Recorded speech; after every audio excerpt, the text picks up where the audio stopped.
UCC বিল বাতিল, fake ST certificate সহ একাধিক দাবি নিয়ে ভারত জাকাত মাঝি পরগনা মহলের পক্ষ থেকে বৃহস্পতিবার ঝাড়গ্রাম শহরের একটি মিছিল ও পথসভার আয়োজন করা হয়। অভিযোগ, ফেক সার্টিফিকেট, সারি ধর্মের কোড সহ একাধিক দাবি দেওয়া নিয়ে কেন্দ্রীয় সরকারের দৃষ্টি আকর্ষণের জন্যই আজকের এই পথসভা। আগামীতে কেন্দ্রীয় সরকার তাদের দাবি না মানলে বৃহত্তর আন্দোলনের হুঁশিয়ারি দেওয়া হয় সংগঠনের তরফে।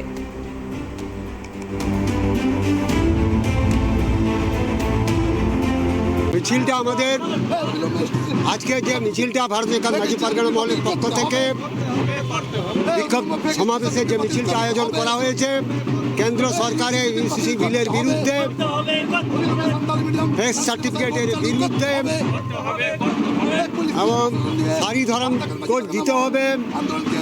2006 বনাধিকার আইন এটা বাতিল করে 2023-এ যে বনাধিকার আইন পাস করা হয়েছে সেটাকে ক্যান্সেল বাতিল করতে হবে। এই সব এর বিরুদ্ধে ভারত জাকাত মাঝি পরগনা মহল আন্দোলন